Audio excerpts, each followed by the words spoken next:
Hi hello everyone, welcome back to my channel. నేను మీ Raghavarani. Friends అందరు ఎలా ఉన్నారు? అందరైతే బాగున్నారు అనుకుంటున్నాను. నేనైతే చాలా బాగున్నానండి. ముందుగా అందరికీ నూతన సంవత్సర శుభాకాంక్షలు. కొత్త సంవత్సరం హ్యాపీ న్యూ ఇయర్ అండి అందరికీ కూడా. అందరూ కూడా ఈ కొత్త సంవత్సరంలో సంతోషంగా ఆరోగ్యాలతోటి అష్టైశ్వర్యాలతోటి సంతోషంగా ఉండాలని చెప్పి మనస్ఫూర్తిగా కోరుకుంటున్నానండి.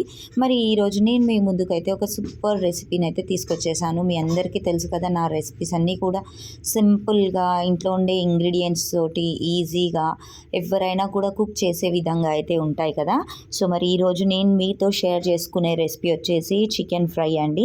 చికెన్ ఫ్రై అందరూ చాలా చాలా డిఫరెంట్ రకరకాలుగా చేస్తూ ఉంటారు. మరి ఈరోజు నేను చూపించే రెసిపీ కూడా ఇది ఒక డిఫరెంట్ స్టైల్లో అండి. సో నేను ఎలా చేస్తాను అంటే నేను రెగ్యులర్గా చేసే రెసిపీ కాదు. సో నేను ఎప్పుడు కూడా చేంజ్ చేసి డిఫరెంట్గా చేస్తాను. అలానే ఈరోజు ఎలా తయారు చేస్తున్నాను ఈ చికెన్ ఫ్రై నేను మీకైతే చూపించబోతున్నాను. మరి దీనికి కావాల్సిన పదార్థాలన్నీ కూడా మనకి సింపుల్గా ఇంట్లోనే అన్నీ దొరుకుతాయి అన్నమాట. సో ఇంత టేస్టీ రెసిపీని, సింపుల్ ఈజీ రెసిపీని తయారు చేసుకోవడం ఎలా, దాని తయారీ విధానం ఇప్పుడైతే చూసేద్దాం. సో ముందుగా ఇక్కడ నేనైతే లోతుగా ఉన్న ఒక కడాయి తీసుకున్నాను. అది వేడైన తర్వాత దీంట్లో మనము ఆయిల్ యాడ్ చేసుకోవాలండి. దీనికి కాస్త ఆయిల్ అయితే ఎక్కువనే పడుతుంది, ఎందుకంటే ఫ్రై కదా అందుకోసం. సో ఇక్కడ ఆయిల్ని అయితే వేడి చేసిన తర్వాత దీంట్లో నేను ఫస్ట్ 4 ఇలైచీలు, తర్వాత దాల్చిన చెక్క, లవంగం, మొగ్గలు, బిర్యానీ ఆకు అయితే వేసుకున్నాను అనమాట. ఇవన్నీ కూడా నూనె కొంచెం వేడి కాగానే వేసుకోవాలి. నెమ్మదిగా నూనె అయితే వేడెక్కుతుందనమాట. ఇవన్నీ వేసుకుని వేయించుకుంటూ ఉండాలి. నెక్స్ట్ ఒకటిగా మనము అన్ని ఇంగ్రీడియంట్స్ అనేది యాడ్ చేసుకోవాలి. ఇక్కడ నేను సాజీరా కూడా తీసుకున్నాను. నెక్స్ట్ అలానే 2 పచ్చిమిరపకాయ చీలికలు కూడా తీసుకున్నాను. కారం ఎక్కువ తినేవాళ్ళు ఎక్కువ స్పైసీగా అయితే చేసుకోవచ్చు, అంటే ఇంకొన్ని పచ్చిమిరపకాయలు యాడ్ చేసుకోవచ్చు అనమాట. ఇలా ఫ్రై అవ్వడం స్టార్ట్ అయిన తర్వాత నేను ఇక్కడ జింజర్ గార్లిక్ పేస్ట్ అయితే తీసుకున్నాను. ఇది వచ్చేసి ఇంట్లో చేసుకున్న జింజర్ గార్లిక్ పేస్ట్ అండి. మంచి ఘాటుగా ఉంటుంది, అలానే మంచి ఫ్లేవర్ఫుల్గా ఉంటుంది. ఇది కూడా పచ్చివాసన పోయే వరకు ఆయిల్లో మంచిగా ఫ్రై చేసుకోవాలన్నమాట. ఇలా ఫ్రై చేసుకోవడానికి మనకి సుమారుగా 1 నిమిషం లోపల అయితే టైం పడుతుంది. అంటే తిప్పుతూనే ఉండాలి అడుగంటకుండా. అప్పుడు ఈ అల్లం వెల్లుల్లి పేస్ట్ అనేది చక్కగా ఫ్రై అయిపోయి పచ్చివాసన అనేది లేకుండా ఉంటుంది.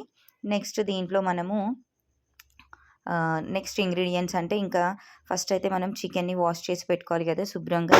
నేనైతే చికెన్ని వెనిగర్ వేసి గల్లుప్పు వేసి కడుగుతానమాట. సో ఇక్కడ నేను ఆల్మోస్ట్ ఇక్కడ 1/2 kgకి ఎక్కువ చికెన్ తీసుకున్నాను.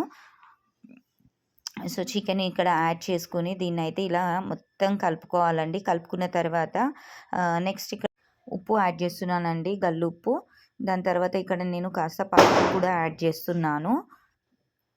పసుపు కూడా యాడ్ చేసుకోవాలి. తర్వాత ఇవన్నీ కూడా ఒకసారి తిప్పి కలుపుకోవాలన్నమాట. కలుపుకున్న తర్వాత దీంట్లో ఉన్న నీరంతా కూడా దిగిపోయే వరకు కుక్ చేసుకోవాలి. అంటే చికెన్ మగ్గడం స్టార్ట్ అయితే మనకి చికెన్లో ఉన్న వాటర్ కంటెంట్ అంతా రిలీజ్ అయిపోతుంది. నెక్స్ట్ ఇక్కడ నేను ఆనియన్స్ తీసుకున్నానండి. ఈ ఫైన్లీ చాప్డ్ ఆనియన్స్ అనమాట. సో ఇక్కడ నేను ఫస్ట్ ఆనియన్స్ని ఆయిల్లో ఫ్రై చేసుకోలేదు. ఇప్పుడు చికెన్ వేసిన తర్వాత దాంట్లో వాటర్ అనేది సపరేట్ అవ్వడం స్టార్ట్ అవుతుంది కదా, అప్పుడు ఈ ఆనియన్స్ అనేది యాడ్ చేసుకున్నాను. సో ఇక్కడ మెయిన్ థింగ్ ఏంటి అంటే మనకి ఆనియన్స్ అనేటివి చాలా ఫైన్గా చాప్ చేసి వేసుకోవాలి. సో అప్పుడే ఆనియన్ అనేది చక్కగా కుక్ అయిపోయి చికెన్ ముక్కకి మంచి గ్రేవీ గ్రేవీ లాగా తయారవుతుంది. సో ఇక్కడ నేను ఒక 2 రెమ్మల కరివేపాకు కూడా తీసుకున్నాను. ఇప్పుడు మూత పెట్టేసుకుని దీన్ని కుక్ చేసుకుందాము. ఒక 5 మినిట్స్ కుక్ చేసుకున్న తర్వాత మీడియం ఫ్లేమ్లో చూడండి చికెన్ అయితే ఇలా కుక్ అయిపోయింది. మనకి ఇక్కడ కూడా ఆనియన్స్ అనేటివి కనపడట్లేదు చూడండి, అంతా కూడా ఒక గుజ్జు ఫామ్లో తయారైందనమాట. సో ఇలా తయారైన దాంట్లో మనం నెక్స్ట్ స్పైసెస్ అయితే యాడ్ చేసుకోవాలి. సో ఇక్కడ నెక్స్ట్ స్పైసెస్ అంటే నేను ఇక్కడ ధనియాల పొడి తీసుకుంటున్నానండి. ఒక 1/2 స్పూన్ వరకు ధనియాల పొడి, అంటే ఇది చిన్న స్పూన్. నెక్స్ట్ అలానే ఒక 2 స్పూన్ల కారం అయితే తీసుకుంటున్నాను.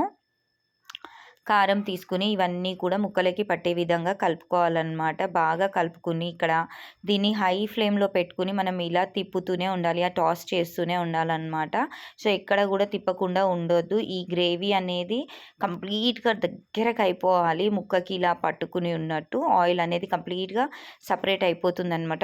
ఆల్రెడీ మీకు కనిపిస్తుంది కదా, ఆయిల్ అనేది కర్రీ నుండి సపరేట్ అయిపోతూ ఉంది. మనకి ఎక్కడ కూడా ఆనియన్స్ వేసాము అనేది తెలియదండి, అంత బాగా కుక్ అయిపోతుంది.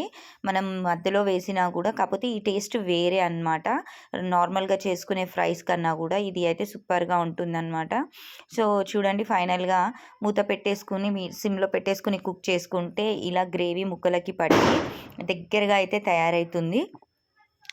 సో చూస్తున్నారు కదా, ఇప్పుడు అయితే ఇంకా ఫైనల్గా దీన్ని కొంచెం ఇక్కడ నేను గరం మసాలా అనేది పౌడర్ యాడ్ చేస్తున్నాను. ముందుగానే మనం మసాలా తీసుకున్నాం కాబట్టి నేను ఎక్కువ అయితే యాడ్ చేయట్లేదు. జస్ట్ ఫైనల్గా ఫ్లేవర్ కోసం స్ప్రింకిల్ చేశాను. ఫైనల్గా కొరియండర్ తోటి గార్నిష్ చేసుకుని మరొకసారి ఇదంతా కూడా కలిపేసుకుని దీన్ని సర్వ్ చేసుకుంటే మనకి చాలా tasty and yummy chicken fry అయితే రెడీ అయిపోతుంది. చూస్తున్నారు కదా ముక్కలకి గ్రేవీ అనేది ఎలా పట్టుకుని ఉందో. ఇది టమాటో రసంలో కానీ, పప్పుచారులో కానీ, లేకపోతే ఓన్లీ వేడి వేడి ప్లెయిన్ రైస్లో అయినా కూడా సూపర్గా టేస్టీగా అయితే ఉంటుందండి. చాలా అయితే బాగుంటుంది. డెఫినెట్గా ట్రై చేయండి. వీడియో నచ్చితే లైక్ చేయండి, షేర్ చేయండి, సబ్స్క్రైబ్ చేయండి. నా ఛానల్ని ఎవరైతే ఫస్ట్ టైం చూస్తున్నారో ప్లీజ్ సబ్స్క్రైబ్ చేసుకోండి. సో ఇది friends, thanks for watching my video. Bye bye.